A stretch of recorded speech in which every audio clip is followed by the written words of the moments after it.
Que Dieu vous adresse une parole qui vous bénisse, qui vous fasse du bien, qui vous éclaire et qui vous construise dans votre foi.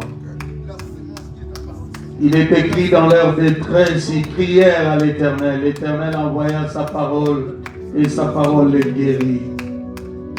La parole de Dieu est une nourriture de tous les jours. Celui qui apprend à la consommer vivra par elle. C'est une parole vivifiante qui, lorsqu'elle a pris place dans ton être, elle commence à te guider, à te diriger. Tu as besoin de la parole. Tout a été créé par la parole, bien-aimé. Prie de tout ton cœur que cette parole trouve une place dans ton cœur.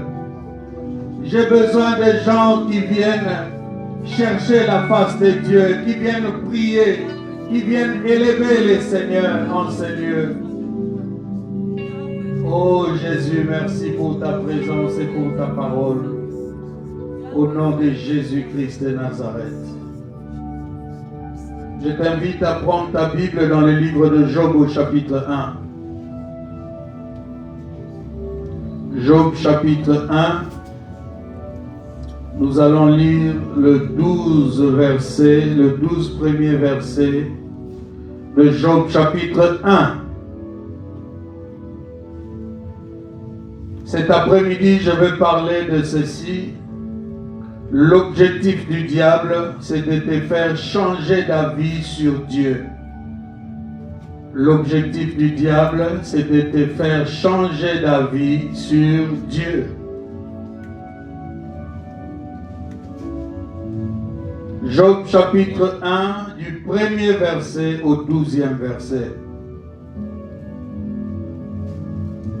La Bible dit, il y avait dans le pays de Uz un homme qui s'appelait Job. Et cet homme était intègre et droit. Il craignait Dieu et se détournait du mal. Il lui naquit 7 fils et 3 filles. Il possédait 7000 brebis, 3000 chameaux, 500 paires de bœufs, 500 ânesses et un très grand nombre de serviteurs. Et cet homme était le plus considéré de tous les fils de l'Orient. Ses fils allaient les uns chez les autres et donnaient tour à tour un festin. Et ils invitaient leurs 3 sœurs à manger, à boire avec eux. Et quand le jour de festin était passé, Job appelait et sanctifiait ses fils. Puis il se levait de bon matin et offrait pour chacun d'eux un holocauste. Car Job disait, peut-être mes fils ont-ils péché et ont-ils offensé Dieu dans leur cœur? C'est ainsi que Job avait coutume d'agir. Or, les fils de Dieu vinrent un jour se présenter devant l'Éternel, et Satan vint aussi au milieu d'eux.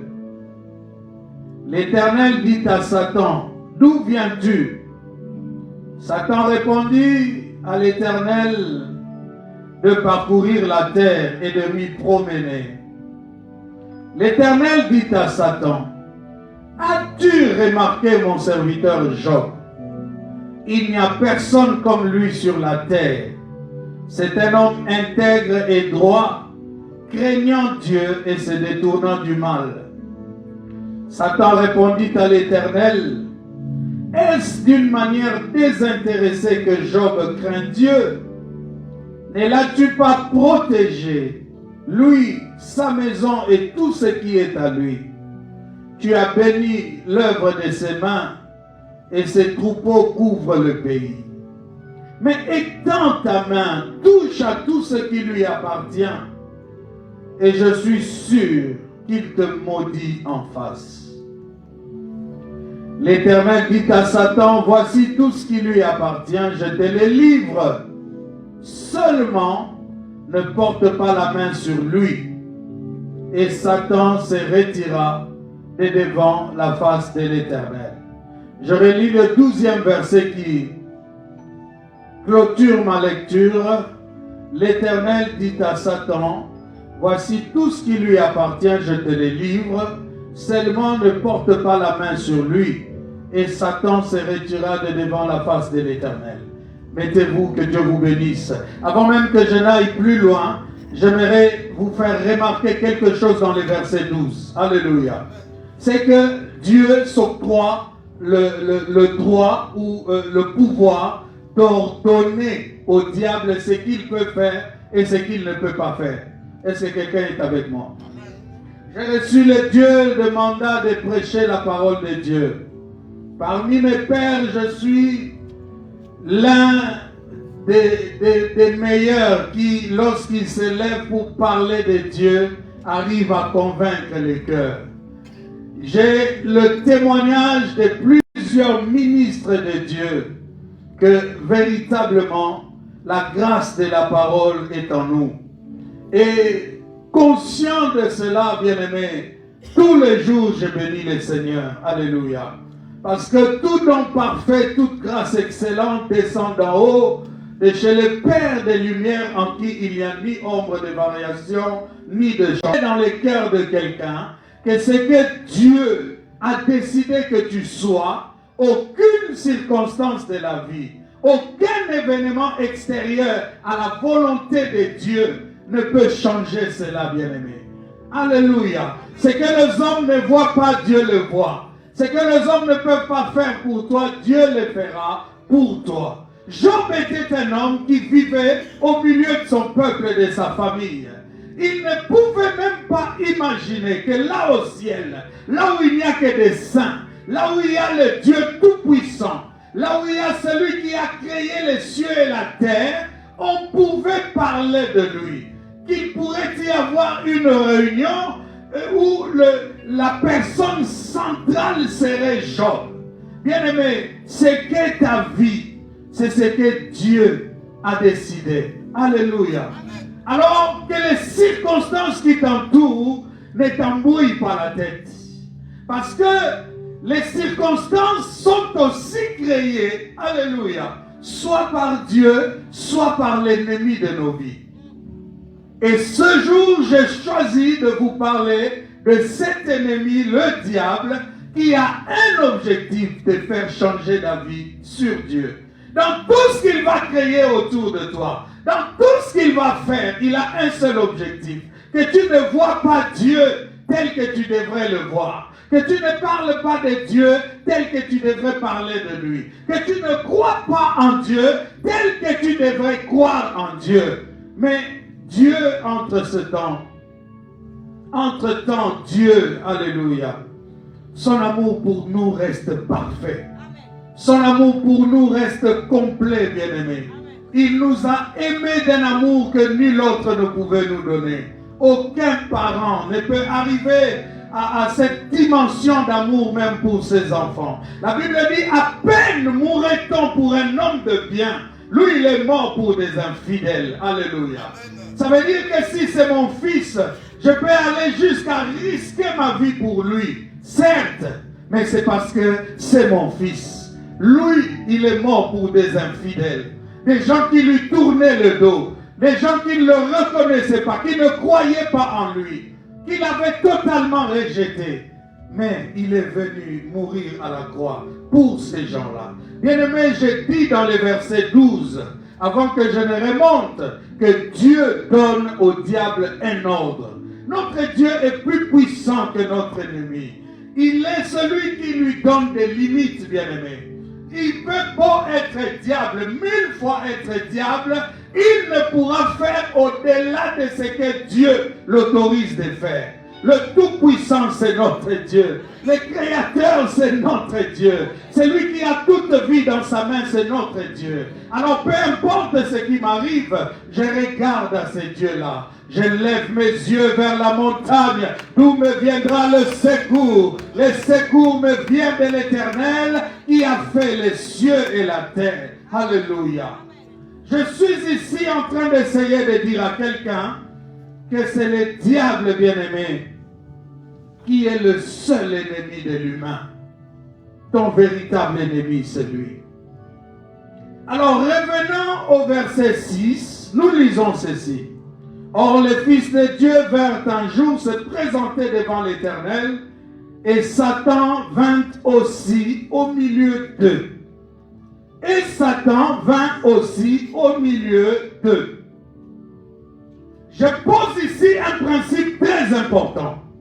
C'est que, bien aimé, dans cette vie et dans ce monde, c'est le diable qui vient s'incruster dans les choses de Dieu. Est-ce que quelqu'un est avec moi? C'est toujours le diable qui vient s'infiltrer dans les choses de Dieu. Dieu ne perd pas son temps à aller dans les affaires du diable. Lisez toute la Bible, vous allez vous rendre compte que Dieu n'a pas pour habitude de s'immiscer dans les choses du diable. Mais c'est le diable toujours qui vient s'incruster dans les choses de Dieu. Vous ne verrez jamais Dieu descendre dans une boîte de nuit et tout arrêter. Vous ne verrez jamais Dieu descendre dans un concert mondain pour dire que ce que vous êtes en train de faire là ne m'honore pas. Arrêtez tout, partez d'ici. Mais vous verrez, bien-aimés, le contraire en ce qui concerne Dieu. Là où Dieu veut établir son règne, là où Dieu veut élever une œuvre, là où Dieu appelle quelqu'un à faire quelque chose, vous allez vous rendre compte que l'ennemi va chercher à descendre là et à pourrir l'atmosphère des choses. Est-ce que quelqu'un est avec moi? C'est un principe important que vous devez garder dans votre esprit. C'est toujours le diable qui vient s'immiscer dans les affaires de Dieu. La question qui pourrait être posée est de savoir, mais pourquoi? Pourquoi Dieu laisse faire cela? Puisqu'ici nous avons lu que Dieu avait réuni ses fils. Et le diable vint aussi se présenter au milieu d'eux. Mais pourquoi Dieu laisse faire? Alléluia. La réponse est simple. Dieu, c'est comme un homme serein qui connaît sa force, qui connaît ses capacités. Alléluia. Il ne craint pas les incursions de l'ennemi. Il ne les craint pas. Il connaît sa force, bien-aimé. Il ne s'agite pas. Il connaît déjà la fin de toutes choses. Dieu est dans cette posture-là. De quelqu'un qui a parlé, qui a prophétisé, qui a dit des choses, et il sait que c'est ce que lui a dit qui se fera. Il n'y a rien d'autre qui se fera si ce n'est la volonté de Dieu. C'est pourquoi la Bible dit, qui dira qu'une chose arrive que l'Éternel ne l'ait ordonnée. Alléluia. La plupart des choses qui t'arrivent aujourd'hui, bien-aimés, même si cela ne vienne pas directement de Dieu, surtout les choses négatives, ne croyez jamais que Dieu vous voudrait du mal, que Dieu serait là en train de se plaire de ce que vous perdiez des êtres chers ou que vous manquez de travail, vous manquez d'enfants. Ce n'est pas dans les projets de Dieu. Mais ce que Dieu fait, c'est qu'il peut permettre certaines choses, des choses négatives. Il le permet seulement. Il laisse faire afin de faire éclater sa gloire un jour à l'autre, bien-aimé. Est-ce que quelqu'un est avec moi? Dieu est dans la posture de quelqu'un de serein, qui connaît sa force, qui ne s'agite pas, parce qu'il connaît déjà la fin. Et c'est lui qui décide. Satan est venu là en train de suivre ce que Dieu voulait dire, parler avec ses fils. Et Dieu lui dit, d'où viens-tu? Il dit, je viens de parcourir la terre et de m'y promener. Dieu lui pose la question de savoir, as-tu remarqué mon serviteur Job? Job avait du prix aux yeux de l'Éternel. Dans tout ce monde, des milliards de personnes, Dieu lui pose la question sur un seul individu. Bien-aimé, ta valeur, ce n'est pas ce que les hommes t'attribuent. Ta vraie valeur, bien-aimé, tu ne peux la connaître que lorsque tu entres en fusion avec le Seigneur, lorsque tu entres en harmonie avec lui, bien-aimé. Les circonstances te désamuseront toujours. Les événements, bien-aimé, te feront toujours voir les choses autrement. Mais le témoignage du Saint-Esprit est plus que le témoignage des hommes.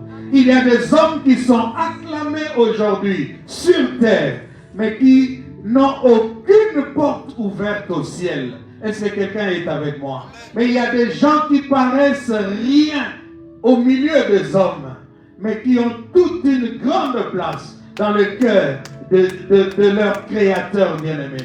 Il faut le savoir, ta vraie valeur est auprès de Dieu. Mais laisse jamais les choses de la vie pouvoir déstabiliser ta vie. Parce que dans ces choses-là qui t'arrivent, il y a un objectif du diable, c'est de te faire changer d'avis sur ton Dieu. Alléluia. Alors lorsque le diable descend, c'est pour perturber le plan de Dieu. Dieu a prévu que tu avances, que tu connaisses de jours heureux. Et voilà pourquoi, dès les commencements, lorsqu'il a créé l'homme, il l'a placé dans un environnement qui répondait entièrement à ses besoins. Est-ce que quelqu'un est avec moi? Tout ce que Dieu avait fait, réuni autour de l'homme, favorisait le bien-être de cet homme. Il était dans un jardin où il pouvait avoir à manger dans une quantité suffisante. Il était en sécurité. La Bible atteste qu'il avait même la possibilité de se battre, de jouer avec même les animaux sauvages. En ce moment-là, ils n'étaient pas comme sauvages. Ils étaient des compagnons de l'homme bien-aimé. Mais c'est lorsque ce même diable-là, alléluia, il atterrit bien-aimé. C'est lorsqu'il atterrit que les choses commencent à changer. Est-ce que quelqu'un est avec moi?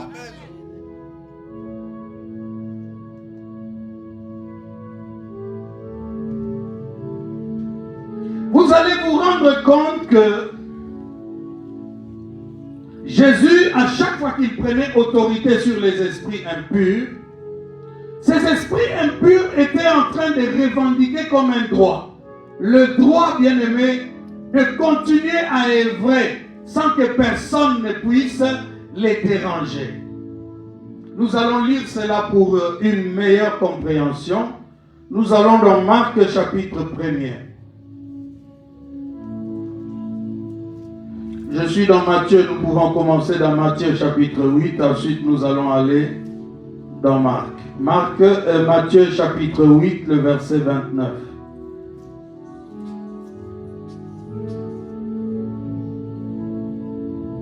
Je commence au verset 28 pour une meilleure compréhension. Lorsqu'il fut à l'autre bord, dans le pays des Gadaréniens, 2 démoniaques sortant des sépulcres vinrent au-devant de lui. Ils étaient si furieux que personne n'osait passer par là. Et voici, ils s'écrièrent: qu'y a-t-il entre nous et toi, fils de Dieu? Es-tu venu ici pour nous tourmenter avant les temps? Voyez-vous, j'avais posé une question. Je disais, pourquoi Dieu laisse faire? Dieu a laissé à l'ennemi, cet ennemi, le diable, il lui a laissé comme un temps et une forme de liberté où il peut faire tout ce qu'il veut. Il lui laisse ce temps-là, mais il a déjà décidé de sa fin. Il a déjà décidé de ses limites. Il a déjà décidé de quand est-ce que tout cela s'arrêtera. Et ça, même les démons le savent. C'est pourquoi quand Jésus est apparu, ils ne comprenaient pas qu'ils avaient en face d'eux un être supérieur, si ce n'est l'équivalent de Dieu lui-même, mais qui vient le troubler. Alors il s'est crié comme ça à chaque fois: pourquoi viens-tu nous troubler avant le temps? C'est qu'eux-mêmes savent qu'il y a un temps où Dieu arrêtera toutes leurs activités. Alléluia. Marc chapitre 1er, le verset 23, 24 et 25. La Bible dit, il se trouva dans leur synagogue un homme qui avait un esprit impur et qui s'écria encore une fois, qu'y-a-t-il entre nous et toi, Jésus de Nazareth? Tu es venu pour nous perdre. Je sais qui tu es, le Saint de Dieu. Jésus le menaçant, disant, tais-toi et sors de cet homme. Alléluia. Vous voyez bien que le diable est agissant, mais Dieu a le contrôle sur lui. Alléluia. Dieu a toujours le contrôle sur lui. Il y a donc un temps qui est accordé à l'ennemi, mais le temps de la destruction finale est déjà fixé. Et c'est en Christ bien-aimé que nous, chrétiens, malgré que le diable ait encore ce temps-là où il peut agir, où il peut se manifester, nous, chrétiens en Christ, nous avons déjà reçu, avant même la fin, alléluia, la destruction finale. Nous, chrétiens, nous avons déjà reçu le pouvoir, bien-aimé, de mettre hors d'état de nuire le diable et toutes les forces qui l'accompagnent. Est-ce que quelqu'un est avec moi? Luc chapitre 10, verset 19, c'est un verset que tout chrétien doit connaître. Luc 10, 19. Voici, je vous ai donné le pouvoir de marcher sur les serpents et les scorpions et sur toute la puissance de l'ennemi, et rien ne pourra vous nuire. Donc, quoi que le diable soit agissant, quoi qu'il soit puissant pour occasionner plusieurs pertes et destructions, mais nous, chrétiens, nous avons le pouvoir de marcher sur toutes les œuvres des ténèbres. La Bible dit, je vous ai donné le pouvoir de marcher sur les serpents. Sa fin finale n'est pas encore arrivée. Sa destruction finale n'est pas encore arrivée. Mais les chrétiens ont déjà reçu de Dieu le pouvoir de contrôler cet ennemi et d'avoir autorité sur lui. 1 Jean chapitre 3, verset 8. 1 Jean chapitre 3, verset 8. Je commence par verset 7. Petits enfants, que personne ne vous séduise. Celui qui pratique la justice est juste, comme lui-même est juste. Celui qui pêche est du diable, car le diable pêche dès le commencement. Le Fils de Dieu est apparu afin de détruire les œuvres du diable. Jésus-Christ est venu avec un objectif, mettre fin aux affres de cet ennemi. Mais pendant que cet ennemi est là, et qu'il a encore ce temps-là libre, tout ce qu'il fait, bien-aimé, important de le savoir, il cherche, il a pour objectif de s'incruster dans les choses de Dieu, de s'immiscer et de mettre le trouble et le chaos, afin de te faire changer d'avis sur Dieu et sur les choses de Dieu. Alléluia. La Bible atteste que Dieu a témoigné sur Job. Combien Job le craignait, bien-aimé. Combien Job sanctifiait même ses enfants. Parce qu'il se disait, je ne sais pas où ils étaient allés s'ils ont péché. Alors en revenant, Job priait pour eux. Il les sanctifiait. Quelle forme de crainte de Dieu. Alléluia. Mais le diable ne laisse aucun répit à l'humain. Et quand je vous disais que c'est toujours lui qui vient chercher à pénétrer les choses de Dieu, nous le voyons dès le commencement, dans Genèse au chapitre 3. Adam et Ève étaient là, dans ce magnifique jardin appelé Éden, où Dieu les avait placés, et le diable est venu vers eux.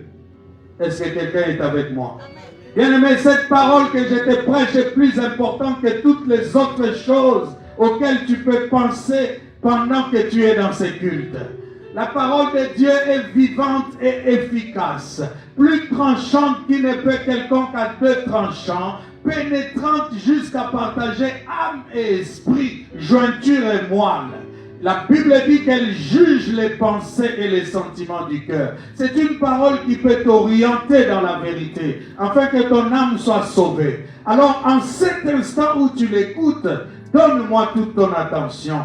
Arrête de penser à tout ce que tu as comme projet et tâche à faire. Attends que ce culte se termine et tu auras toute la liberté de faire ce que tu veux. Genèse chapitre 3, verset 1er. La Bible dit que le serpent était le plus rusé de tous les animaux de champ que l'Éternel avait fait. Il dit à la femme, Dieu a-t-il réellement dit? Il dit à la femme, Dieu a-t-il réellement dit? La question du diable est insinueuse, bien-aimé. C'est une question qui cache un piège. Il n'était pas là quand Dieu avait parlé. Mais il vient avec une question. Dieu a-t-il réellement dit? J'ai dit, son objectif, c'est de te faire douter de Dieu. Tout ce que tu connais de Dieu, que tu le remettes en question. Dieu a-t-il réellement dit? C'est ça son objectif. Et les humains, lorsque le diable fait cette approche, il y en a beaucoup qui ne captent pas où il voudrait aller avec ces questions insinueuses, bien-aimés. Alléluia. Dieu a-t-il réellement dit? Vous allez vous rendre compte également, dans Matthieu chapitre 4, que c'est toujours lui qui vient s'immiscer dans les affaires du royaume. Jésus-Christ était dans sa retraite, bien-aimé. La Bible dit qu'il est monté sur la montagne pour prier. Et il avait décidé de faire 40 jours et 40 nuits de jeûne. C'est encore le diable qui vint vers Jésus. Il le suit dans sa retraite. Quel est son objectif, bien-aimé? Quel est son objectif en suivant Jésus? Dans leur conversation, vous allez vous rendre compte de cet objectif-là. Alléluia. Matthieu chapitre 4, n'est-ce pas? La Bible dit ceci, verset 1er. Alors Jésus fut emmené par l'Esprit dans les déserts pour être tenté par le diable. Après avoir jeûné 40 jours et 40 nuits, il eut faim. Alléluia. Le diable attaque toujours dans des moments propices. Il n'attaque pas en désordre, il n'attaque pas n'importe comment. Il attaque toujours dans un moment propice. La Bible dit, après avoir jeûné 40 jours et 40 nuits, Jésus eut faim. C'est vraiment en ce moment-là. La faim ici, c'est synonyme d'un état, l'état d'une personne qui peut être perturbée émotionnellement, qui peut être perturbée dans ses sentiments. Et c'est le meilleur moment pour l'ennemi pour attaquer. C'est pourquoi même la Bible dit, parlant de couple, soyez en harmonie et en paix, afin que rien ne vienne faire obstacle à vos prières.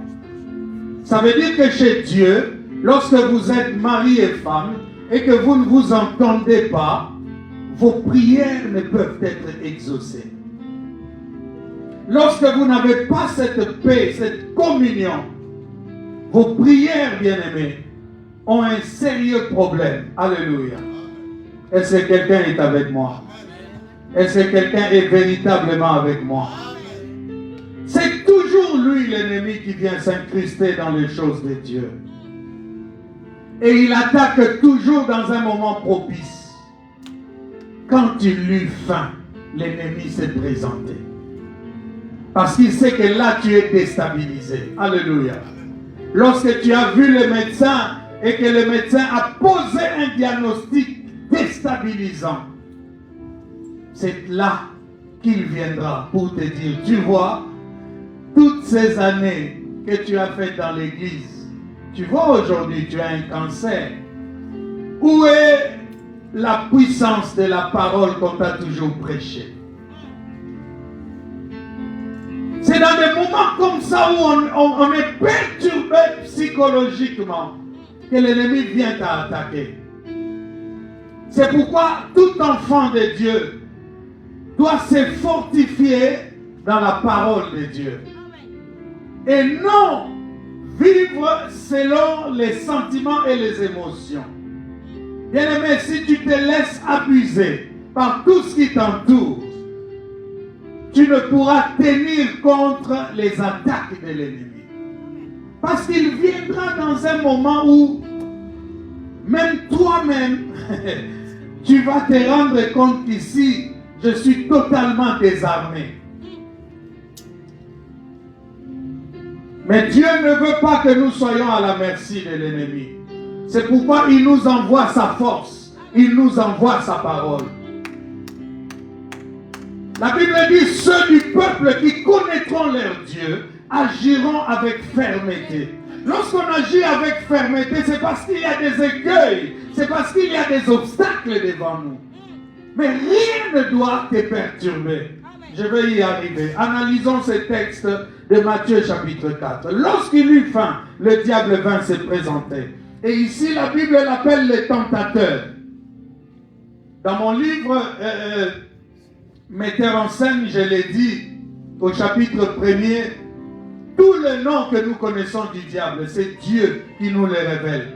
Pour dire qu'il a la maîtrise de sa personne, de cette personne, de cette créature, qui au départ était Lucifer, de deux radicaux, Luxus et Ferré, qui veut dire porteur de lumière. Auprès de Dieu, il était un ange sublime, qui avait une beauté étincelante, dit la parole de Dieu. Mais lorsqu'il s'est rebellé, la Bible dit que sa place ne fut plus trouvée auprès de Dieu et il fut précipité. C'est là que celui qui était porteur de lumière, Lucifer, est devenu la négation de la vérité, le perturbateur des projets de Dieu. Est-ce que quelqu'un est avec moi? Ici, la Bible l'appelle le tentateur. C'est toujours lui. Et c'est Dieu qui lui attribue tous ces noms-là. La Bible dit, le tentateur s'étant approché, lui dit, si tu es fils de Dieu, ordonne que ces pierres deviennent de pain. Alléluia. Jésus avait faim. Jésus avait faim. Puisqu'il venait de faire 40 jours et 40 nuits. Et c'est là, lui, l'ennemi, vient lui présenter une fausse solution. Bien-aimé, lorsque le diable viendra t'attaquer, il ne viendra pas forcément pour retirer des choses en toi. Il peut même te proposer des choses, des bonnes choses. Mais dans l'instant où il vient, tu dois être capable de discerner si ce qu'il te propose là est vraiment bénéfique pour toi. Parce que, bien-aimé, tout ce dont tu as besoin, que tu souhaites avoir, tu peux les avoir ou l'avoir, mais tout dépend de comment tu vas procéder pour avoir cela. Le voleur, lorsqu'il vole, il a besoin d'argent, il a besoin d'un téléphone, il a un besoin. Mais la méthode qu'il emploie, c'est une méthode qui n'est pas acceptable. Alléluia. Alors, lorsque l'ennemi viendrait même avec toutes les richesses de la terre et te les présenterait, ne prends pas. Parce que, comme il est ennemi, il veut ta destruction. Tout ce qu'il te donne sera pour toi un piège. Alléluia. Tu ne devrais même pas écouter la voix du diable. Mais lorsque nous sommes tentés, lorsque nous avons faim, nous avons de besoins, parfois nous sommes désabusés, nous sommes déstabilisés. Alléluia. Et nous acceptons les choses telles qu'elles viennent à nous. Une proposition au travail. J'en ai vu des gens qui ont fait carrière. j'avais mon propre frère qui était gérant d'une grande société au Congo. Il a fait carrière dans cette société. Mais un jour, on est venu lui proposer un deal. Sors une grande partie de l'argent de la société et nous allons multiplier cet argent-là en quelques jours. Tu auras le double de ces montants. Et il s'est amusé à sortir plus de 600 000 $ de la compagnie. Et ces gens ont disparu avec cet argent-là. J'ai vu comment du jour au lendemain, mon frère est descendu de cette hauteur où il était à un niveau que tu ne peux même pas imaginer. Ces maisons saisies. Sa famille totalement déstabilisée. Bien aimé, ce que le diable apporte comme sollicitation, ce n'est pas à prendre. Et Jésus le savait, bien aimé. Le diable lui dit, si tu es fils de Dieu, je suis fils de Dieu, je n'ai pas besoin de le prouver. C'est pourquoi, bien aimé, il faut résister à toute personne qui vient remettre en cause ce que tu es. Même si tu es en difficulté, tel que je me tiens ici, je suis ton pasteur et je suis un homme de Dieu. Ce n'est pas un homme qui m'a appelé.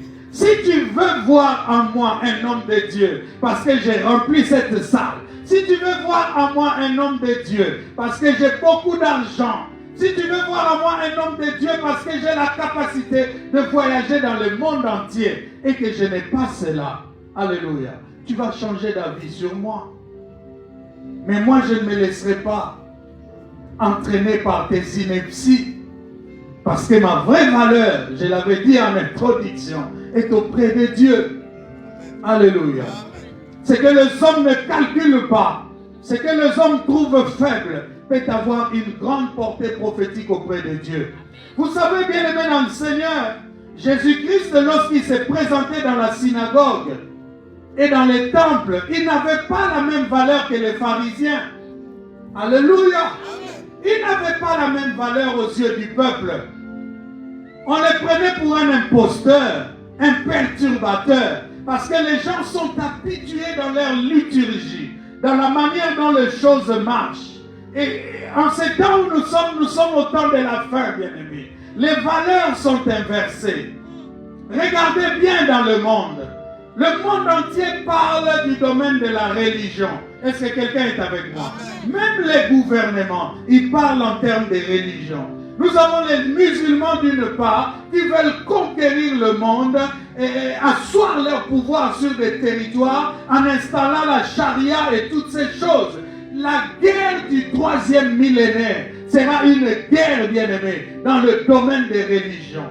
Parce que nous sommes en train d'aller vers la fin de toutes choses. Et là, la parole de Dieu est établie. Les paroles eschatologiques sont en train de se manifester. Alléluia. Est-ce que quelqu'un est avec moi? Et je disais que les valeurs sont inversées. Regardez à l'époque, chez nous au Congo, permets-moi Gilles, il y a eu un homme de Dieu qui s'appelle Haïdi Nabala, qui a fait beaucoup de choses dans l'œuvre de Dieu. Des miracles terribles. Il est le père du réveil au Congo. Cet homme n'a pas laissé des villas. Il n'a pas laissé des maisons somptueuses, des véhicules et toutes ces choses. Mais jusqu'aujourd'hui, il est mort il y a plus de 30 ans, je ne sais pas. Mais on parle encore de lui. Seulement à cause des œuvres accomplies au nom de Jésus. Mais regardez aujourd'hui, qui sont les grands hommes de Dieu? Qui sont les grands hommes de Dieu aujourd'hui? Ce sont ceux qui remplissent des stades. Ce sont ceux qui remplissent des salles. Ce sont ceux qui prophétisent à tout bout de champ, qui voyagent dans le monde entier. Et ils sortent parfois des inepties de leur bouche. Personne ne comprend le sens de leur prophétie. Mais ce sont eux, les grands hommes. On en connaît des hommes de Dieu. Convertis avant de se marier. Mais qui ont fait des enfants en dehors du mariage. Vous voyez cette formule-là? Avant de se convertir, avant de se marier, il était déjà converti. Donc il s'est marié en étant chrétien. Mais en étant homme de Dieu, il a fait des enfants hors du mariage. Mais ce sont ces gens qui sont acclamés. Ce sont ces gens qui sont adulés par le peuple. Mais lorsque quelqu'un vient avec la seule vérité de Dieu, il n'est pas accueilli. Et ce quelqu'un est avec moi. Jésus le savait. Si tu es fils de Dieu, je suis fils de Dieu, je n'ai rien à prouver. Je suis un homme de Dieu, je n'ai rien à prouver. Si tu cherches encore des preuves que je suis un homme de Dieu, adresse-toi à Dieu. Moi, je n'ai rien qui me perturbe. Je sais qui je suis. Et d'ailleurs, chaque personne devrait savoir qui il est.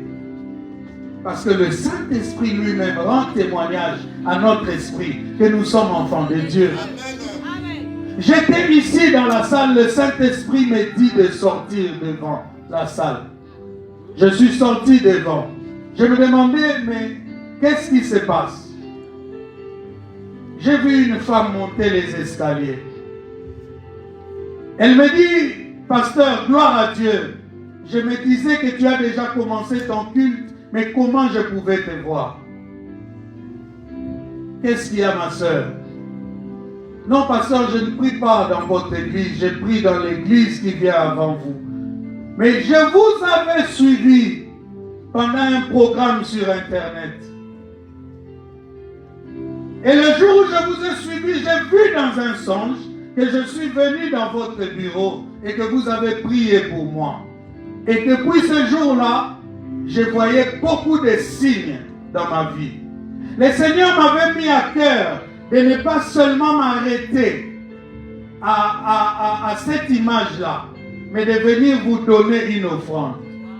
J'ai résisté dans mon cœur parce que je n'avais pas beaucoup d'argent et que je devais envoyer une somme à Kinshasa. Mais aujourd'hui, en sortant de notre culte, en traversant le pont qui est là, je me suis rappelé que dans mon songe, j'allais sur ce pont et l'Esprit m'avait dit, retourne dans les bureaux, pourquoi tu n'as pas donné une offrande? Quand elle était au milieu du pont, elle s'est arrêtée en se souvenant de cela. C'est comme ça qu'elle est rentrée. Quand elle est rentrée, moi Dieu me dit, tiens-toi devant la salle. Et cette fille est venue, m'a donné cette enveloppe. Je n'ai même pas encore calculé. Bien-aimé, Dieu te connaît. Alléluia. Dieu marche avec toi, Dieu opère dans ta vie.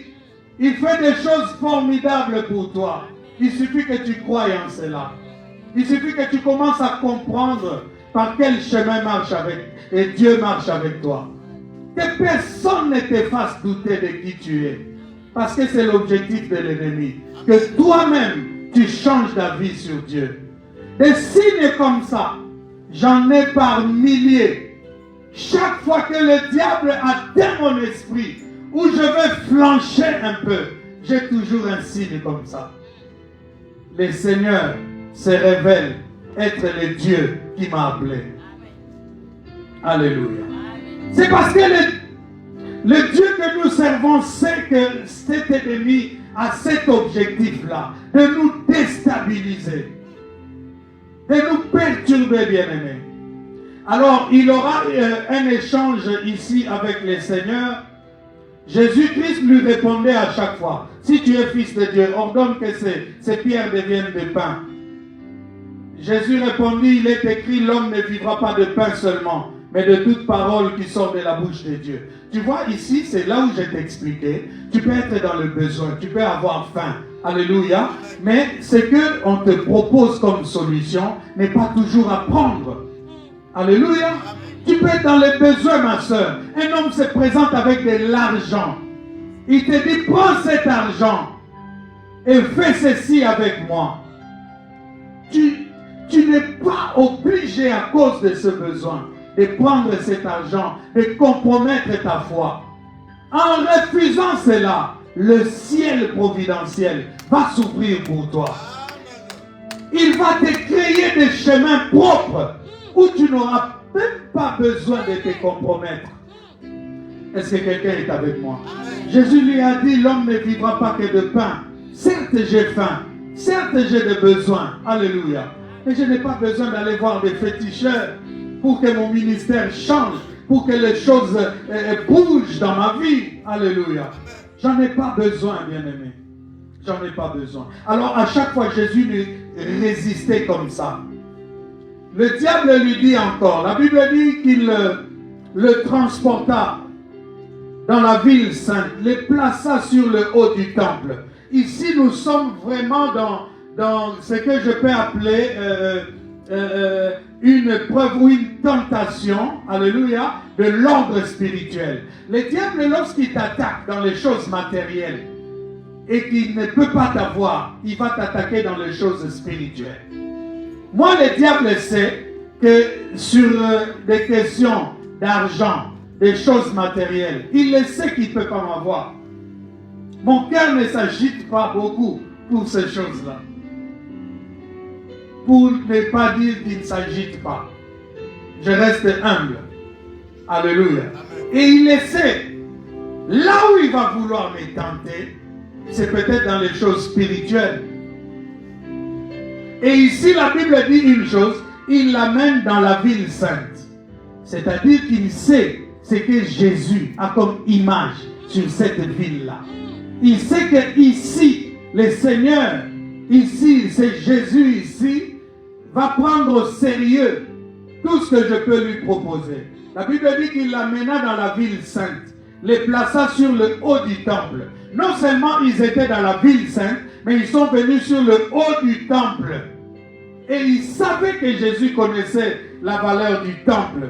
Il lui dit, si tu es fils de Dieu, encore une fois, si tu es fils de Dieu, ne laisse personne remettre en question ce que tu es. Alléluia.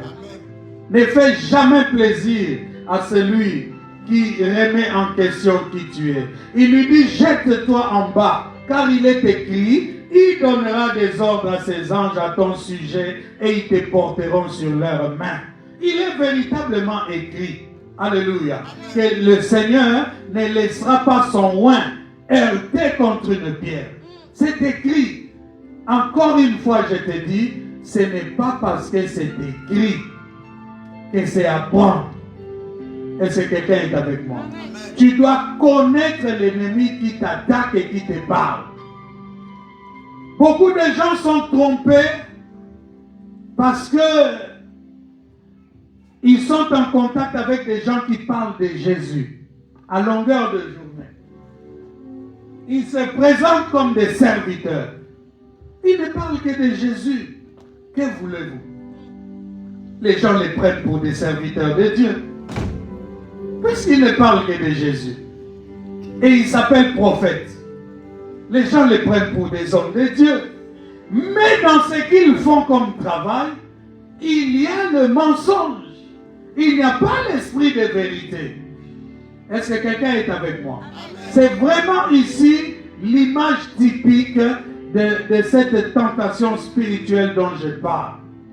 Il est écrit, jette-toi en bas, car il est écrit, il donnera des ordres à ses anges à ton sujet, ils te porteront sur leurs mains de peur que ton pied ne heurte contre une pierre. Jésus lui dit, il est aussi écrit, tu ne tenteras point le Seigneur ton Dieu. Alléluia. Chez Dieu, il y a comme un principe, même ce qui est dans ton avantage, tu ne dois pas les prendre comme pour te vanter, alléluia, ou comme pour te faire plaisir à toi-même. Tu dois les prendre dans les conditions où Dieu te les présente. Est-ce que quelqu'un est avec moi? Tu ne tenteras point le Seigneur ton Dieu. Le diable le transporta encore, dit la parole de Dieu. C'est pour te dire que lorsqu'il t'attaque, il ne viendra pas, tu résistes, tout de suite il laisse.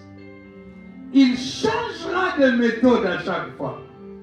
S'il ne peut pas t'avoir dans les matériels, je te dis, il t'attaquera sur les choses spirituelles, il peut passer à autre chose, bien-aimé. Je vais décrire rapidement ces choses avant de finir. Ici, je suis dans l'exégèse de mon texte. Il les transporta encore sur une montagne très élevée, lui montra tout le royaume du monde et leur gloire. Alléluia. Il est passé de la faim, hein? Jésus eut faim, il est passé de la faim en lui tentant avec du pain à l'élever sur une haute montagne, n'est-ce pas?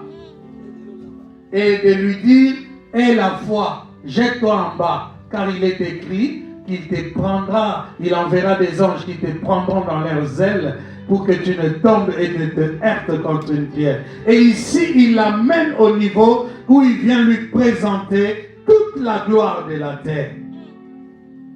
Il dit, je te donnerai toutes ces choses si tu te prosternes et m'adores. Si tu te prosternes et m'adores. Je vous ai dit que le Dieu de cieux a laissé à l'ennemi comme un temps. Alléluia. Un temps où il a la liberté de ses mouvements. Mais sa fin est déjà signée. Alors pendant son temps-là, il en profite. Il fait des choses désastreuses. Dieu les permet parfois. Et parfois il ne les permet pas. Mais dans tout ça, Dieu va tirer gloire. Alléluia. Quel que soit ce qui t'arrive, mon bien-aimé, tant que tu auras les yeux levés vers le Dieu des cieux, alléluia, tu t'en sortiras de n'importe quelle situation. Est-ce que quelqu'un est avec moi? Je vais vite aller pour atterrir.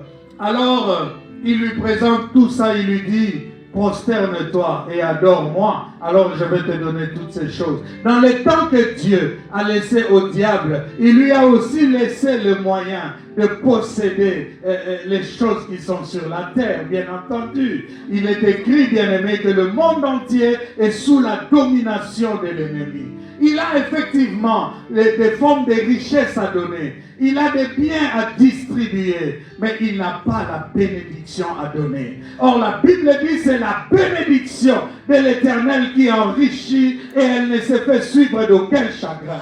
Tu dois pouvoir faire la différence entre la bénédiction et les choses matérielles que tu reçois. Tu peux avoir l'argent dans un compte, mais tu n'es pas béni. C'est comme ça que, bien aimé, les hommes travaillent et amassent de l'argent. Toute leur vie, ils sont à la tâche. Et ceux qui ne travaillent pas paraissent être pour eux des gens inutiles, des gens sans dents, des gens qui ne comprennent pas les lois de la vie. Après avoir engrangé tout cet argent, ils se retrouvent avec une maladie que même la science ne peut pas guérir. Il n'y a aucune solution. Et ces gens meurent parfois désabusés par la vie. Et ils disent, vanité de vanité, tout est vanité.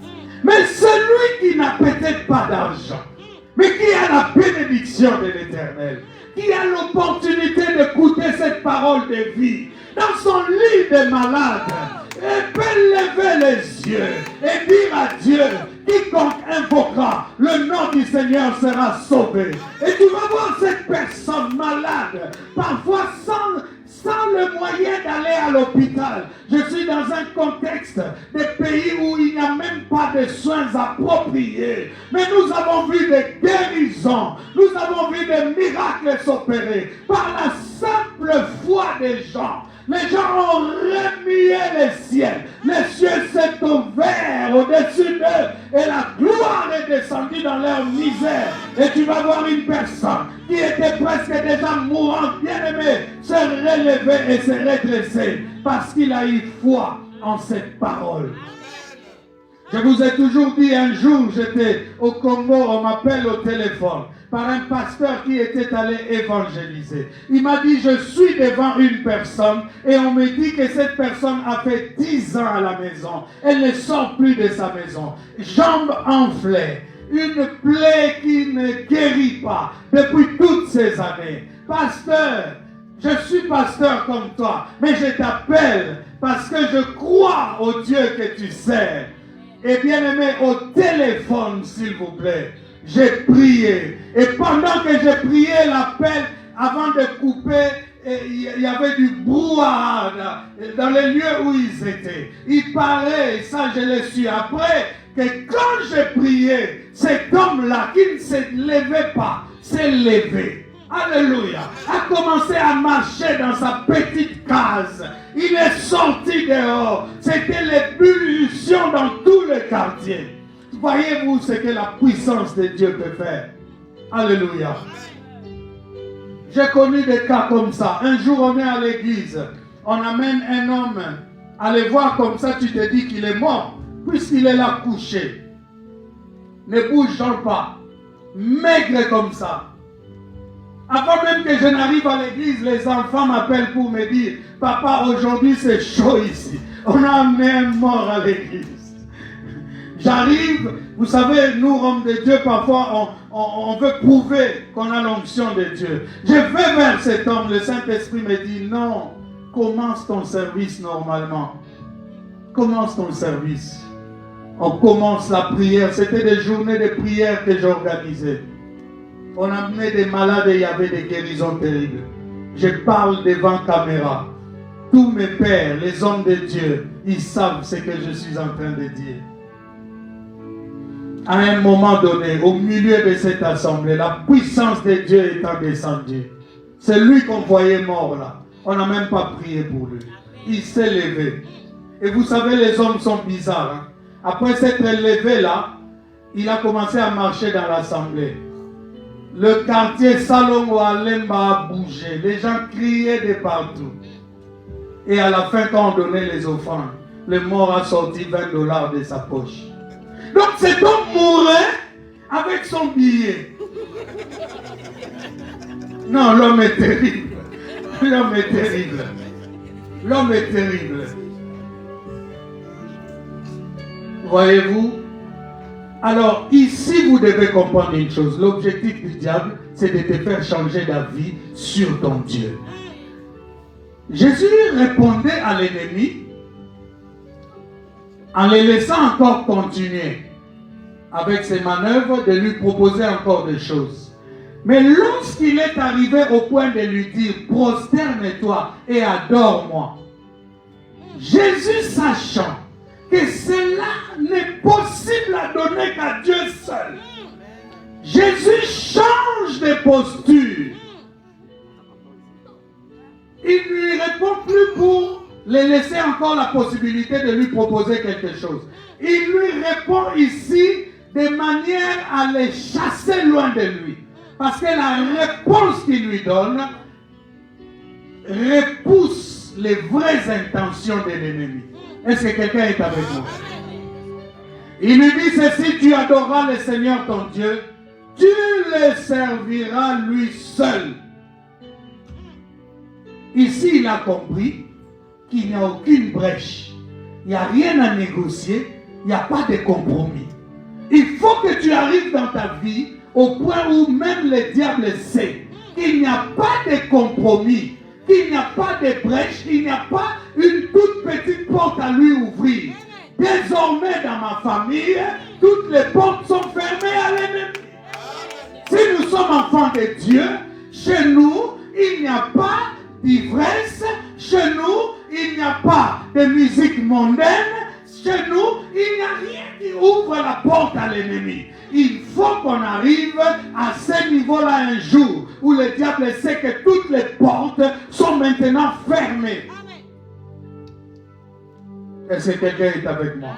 Amen. Et après cette réponse, la Bible dit le diable le laissa. Le diable le laissa. Il y a des positions quand tu prends cela. Le diable sait que tu ne changeras jamais d'avis sur Dieu. Toi, un coup, si tu as un travail, si tu as un salaire, ce temps-là, si tu t'entends bien avec ton mari, ta femme, ce temps-là, Dieu est amour, Dieu est glorieux, il est puissant, je l'adore. Alléluia. Mais lorsque tu es en difficulté, tu commences à te poser des questions. Est-ce que Dieu vraiment me connaît? Est-ce que cet homme, c'est vraiment Dieu qui m'a donné cet homme? Bien-aimé, toutes ces choses-là ouvrent des portes à l'ennemi. Parce que c'est lui qui t'a mis sous pression. C'est lui qui t'a amené dans ce monde de doute. Bien-aimé, c'est l'ennemi. C'est le diable. Alléluia. Est-ce que quelqu'un est avec moi? La Bible dit dans 2 Corinthiens chapitre 11 que cela n'est pas étonnant parce que le diable même se déguise en ange de lumière. Lorsqu'il vient t'attaquer, il ne prendra pas ses cornes. Il viendra comme une amie, il viendra comme un ami, il viendra comme une connaissance et il te propose des choses. Mais dans ce que te proposent ces collègues-là, c'est la voix du diable qui parle. Vous savez, lorsque Pierre, rempli de joie d'être avec le Seigneur Jésus-Christ, Christ est en train de parler de ce qu'il était venu faire sur la terre. Pierre lui dit, cela n'arrivera pas. Personne ne te touchera. Le même à qui il avait dit, tu es Pierre et sur toi je bâtirai mon église, je te donnerai les clés du royaume. Cette fois-là, il lui dit, arrière de moi Satan. Le diable peut passer par ta femme pour introduire des choses dans ta vie. Il peut passer par ton mari pour introduire des choses dans ta vie. Tout ce que toi tu dois avoir, c'est la capacité de discerner toutes ces manœuvres. Est-ce que quelqu'un est avec moi? C'est le diable qui suit notre mouvement. Ce n'est pas à nous de suivre le mouvement du diable. C'est ici, je parlais de faux prophètes et je répète encore, bien-aimés, sur base de ces versets de 2 Corinthiens 11, 13 à 14, s'il vous plaît. Il y a un principe important. Si tu vois un homme qui est appelé un homme de Dieu, qui prétend servir Dieu, commencer à suivre les méthodes de l'ennemi pour s'enrichir ou pour avoir même des fidèles dans l'église, ce n'est pas un homme de Dieu à qui tu peux donner du crédit. Est-ce que quelqu'un est avec moi? Tu ne peux pas suivre un serviteur comme ça. C'est un serviteur du ventre. C'est un serviteur qui se déguise en ange de lumière pour attaquer les gens. Alors pour terminer, quelle est sa méthode pour te faire changer d'avis? Quelle est sa méthode? Sa méthode principale, c'est souvent de nous mettre sous pression. L'homme dans le besoin, bien-aimé, est prêt à n'importe quel compromis. Lorsque vraiment ça serre de toutes parts, tu n'as plus de solution. Alléluia. Nous avons vu, surtout en Europe, les gens changer jusqu'à toutes ces valeurs intrinsèques qu'ils avaient au départ. Nous avons vu des gens épouser des personnes qu'ils ne pouvaient jamais imaginer épouser. Mais à cause des besoins, des papiers, des régularisations, de tout ce que vous voulez, avoir un enfant pour pouvoir s'en sortir dans une situation difficile. Nous avons vu les gens prêts à n'importe quel compromis. Alléluia. Le diable aura pour méthode de te mettre sous pression, bien-aimé. Il exercera une pression accrue sur toi pour que tu sois déstabilisé. Tout le mois passé, nous avons parlé d'une chose. Non à l'autodisqualification. Le diable cherche à arracher de ta bouche une parole négative où tu dis, c'en est fini de moi, je ne m'en sortirai plus, je n'aurai pas de solution à cette situation. Et j'ai toujours dit pendant ce mois passé de mars, si tu sors des paroles comme ça, là où le diable attaque partout, à puissance 100, chez toi il attaquera à puissance 1000. Quand tu t'es déstabilisé ainsi, tu lui ouvres la porte, il ne va pas te rater. Il est méchant cet ennemi. Alléluia. Il te mettra sous pression. Il va t'entraîner dans le monde du doute. Si tu commences à trop douter des choses de Dieu. Je n'aime pas les gens qui me montrent qu'ils doutent de moi. Alléluia. Tu peux fustiger n'importe quelle situation, mais ne me montre pas que tu doutes de moi. Le doute n'est pas de Dieu. Alléluia. Quand tu sais que la voie que je suis là, c'est la voie de ma bénédiction, Dieu l'a ouverte. Quelles que soient les difficultés que tu rencontres, ne doute pas que la voie est de Dieu. Continue à croire que la voie est de Dieu, mais examine les problèmes qui t'entourent et cherche des solutions. Femme, ne montre jamais à un homme que tu doutes que vous allez passer toute votre vie ensemble. Et de même, homme, ne montre jamais à une femme que tu doutes que vous pouvez passer toute votre vie ensemble. Le doute n'est pas de Dieu. C'est sous la pression, sous les menaces de l'ennemi qu'on arrive à ce monde de doute là, bien-aimé. Alléluia. Il nous fait douter parce qu'il nous entraîne dans des pertes. Nous perdons des choses, des valeurs. Nous perdons des gens, des valeurs. Du coup, nous commençons à douter. Est-ce que quelqu'un est avec moi? Les échecs répétés.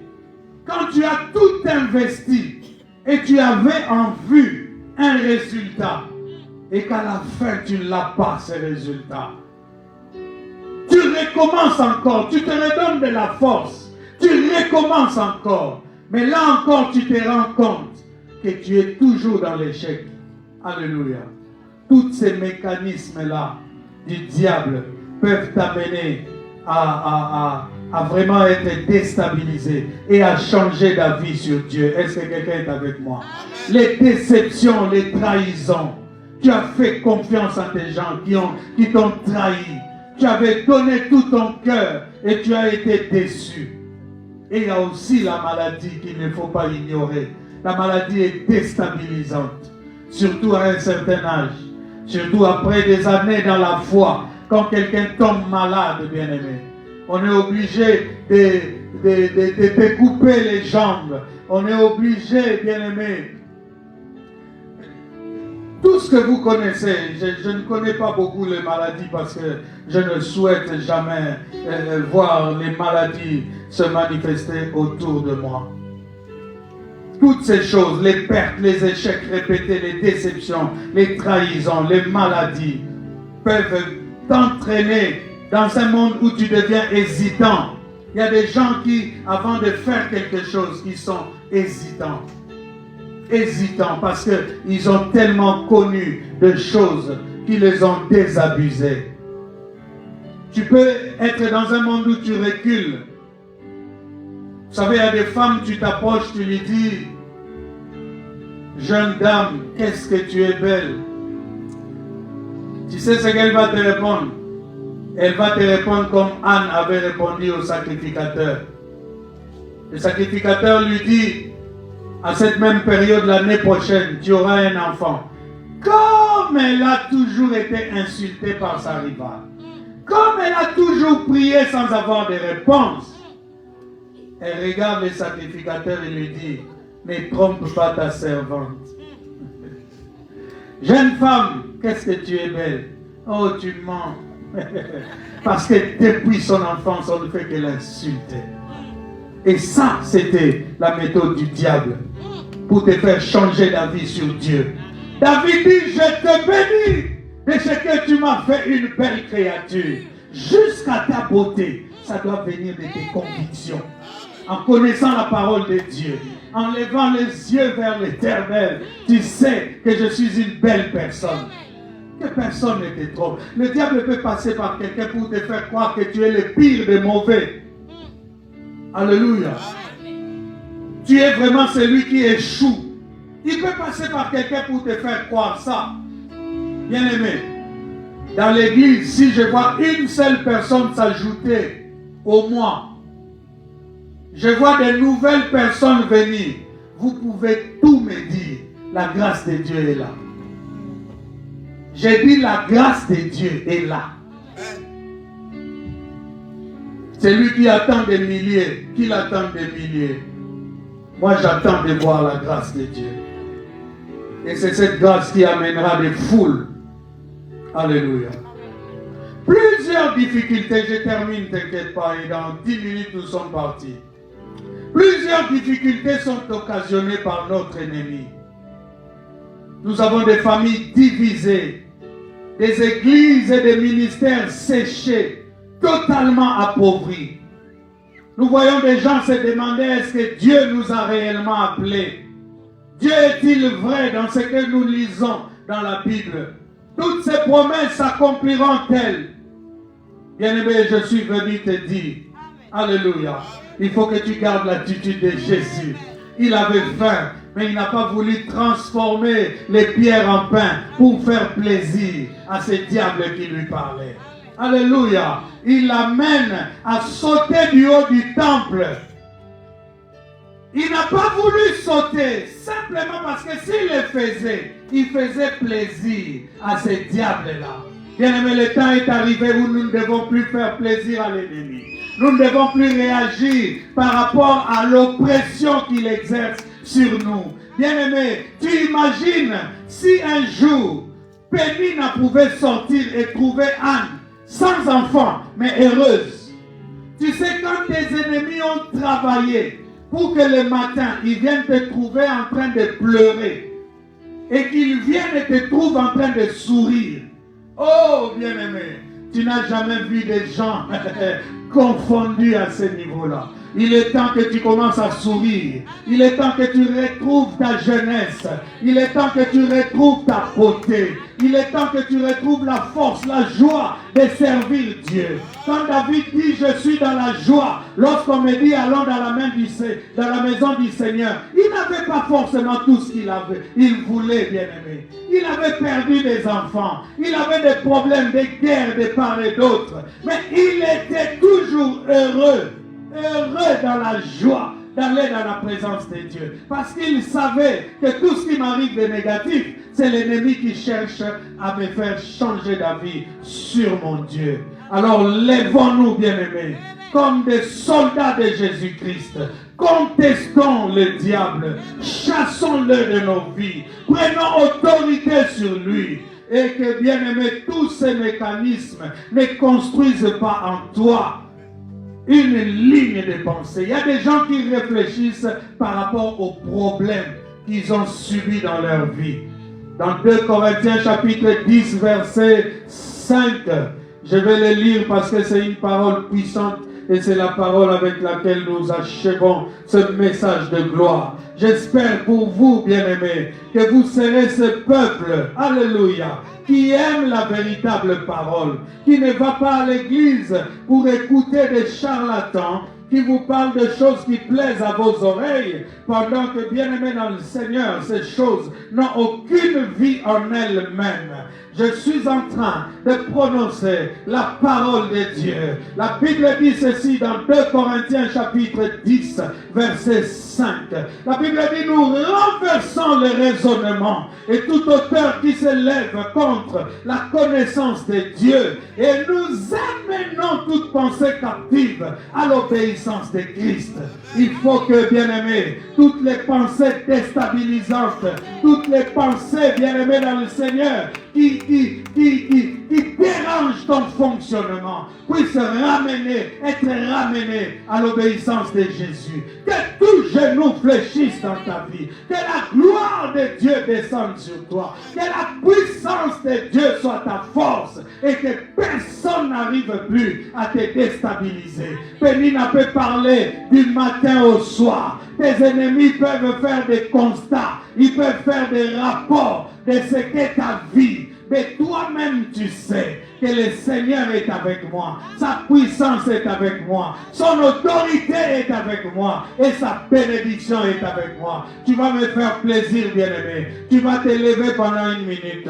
Tu ne supplies pas le diable. Tu ne négocies pas avec lui. Mais tu déclares seulement que je ramène toute pensée captive à l'obéissance de Jésus. Là où je ne croyais plus que je pouvais être quelque chose, que je pouvais encore faire des choses, là où je commençais à douter, là où la maladie avait entraîné mon cœur à ne plus croire que Dieu est vivant et qu'il est puissant. J'appelle maintenant la restauration de toutes mes pensées. Commence à prier. Que quelqu'un prie avec moi. Que quelqu'un prie avec moi cet après-midi. Que quelqu'un prie avec moi cet après-midi. Que quelqu'un prie avec moi cet après-midi. Dans le nom puissant et glorieux de Jésus-Christ de Nazareth. Que quelque chose change dans ton mind. Que quelque chose change dans tes pensées. Que quelque chose change dans ton esprit. Que ta manière de voir les choses change. Alléluia. Je suis ce que Dieu dit que je suis. Je suis ce que Dieu dit que je suis. Je ne suis pas ce que le monde dit que je suis. Alléluia. Seigneur, je te bénis de ce que tu m'as appelé au ministère. Tu m'as donné la parole. Tu m'as donné une parole qui est chère. Une parole qui est capable de déplacer les montagnes. Une parole.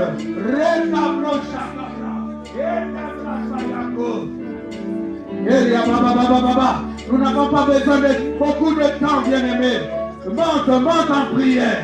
Pendant ces quelques minutes, la gloire de Dieu va descendre sur toi. et tous les esprits qui s'étaient levés dans ta vie, oh, pour te déstabiliser, je viens les chasser au nom de Jésus.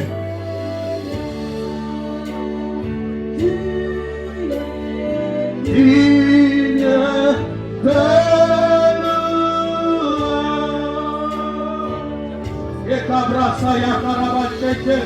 que l'atmosphère de vie s'attache à vous. Que l'esprit qui est dans le Père que je suis puisse entrer en vous tous dans le nom de Jésus. Soyez forts dans le combat. Soyez forts quand l'ennemi veut vous déstabiliser. Il a préparé ses plans. Il a préparé tous ses plans pour te déstabiliser. Mais renvoie-lui maintenant ces choses. Allez, commence à renvoyer à l'expéditeur. Commence à renvoyer à l'ennemi tout ce qu'il a envoyé comme flèche contre toi. Dans le nom de Jésus. Dans le nom de Jésus. Est-ce que je peux entendre quelqu'un renvoyer à la sorcellerie, renvoyer à la magie, renvoyer à toutes ces forces des ténèbres, ce qu'ils avaient lancé comme trait contre nous. Oh Jésus. Hey, hey.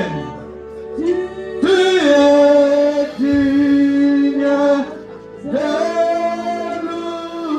Tu peux acclamer le roi, tu peux acclamer.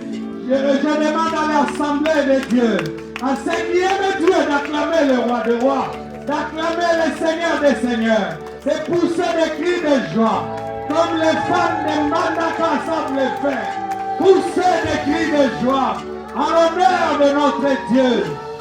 Celui qui a vaincu la mort, il a vaincu le diable. Il a vaincu le diable.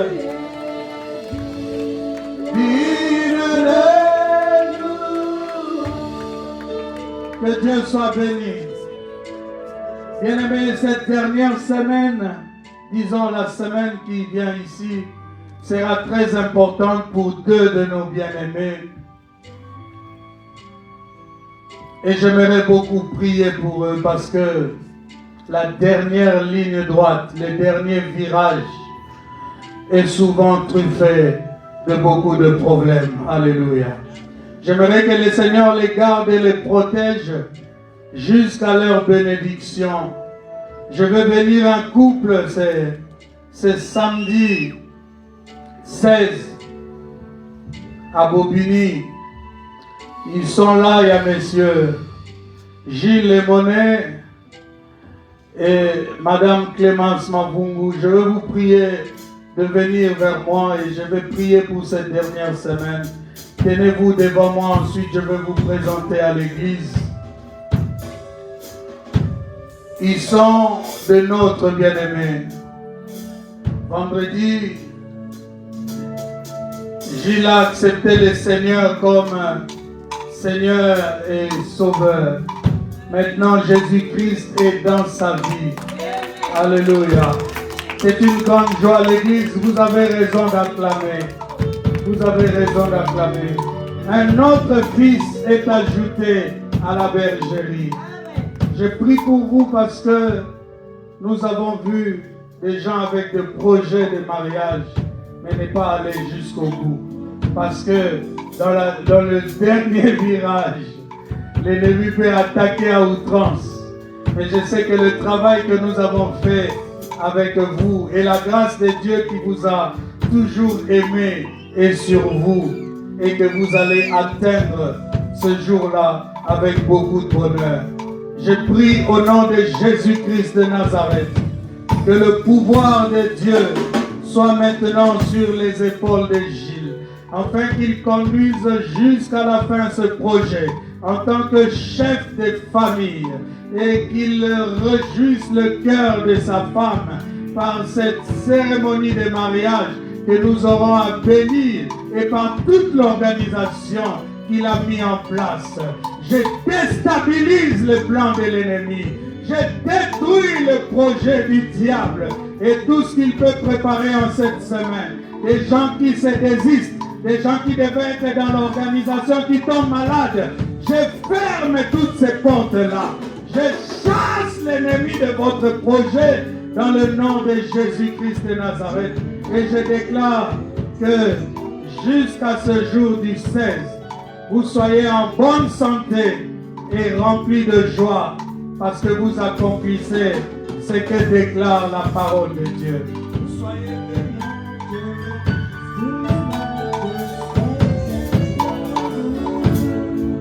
Église, tournez-vous vers l'église. Les gens qui sont là vont vous connaître. Ce sont vos frères et sœurs. Alléluia. Je vous présente Monsieur Gilles Lemonet, Madame Clémence Mavungu, qui prochainement vont être Gilles et Clémence et Monet. Que Dieu vous bénisse. Samedi, donc, nous avons bénédiction à Bobigny. Tous ceux qui veulent nous accompagner sont le bienvenus. Amen. La cérémonie sera de 18h à 19h et c'est moi qui bénis. Fais le programme d'être là avec moi. Ce sera une grande bénédiction. Que Dieu vous bénisse, qu'il vous accompagne jusqu'à la fin de ce projet. Soyez bénis. Amen. Nous avons nos offrandes, nous donnons à Dieu pour terminer notre culte. Que Dieu soit loué, que Dieu soit béni. Gloire au Seigneur. Merci pour le live. Merci. Quelqu'un va m'aider à arrêter. Avançons avec nos offrandes.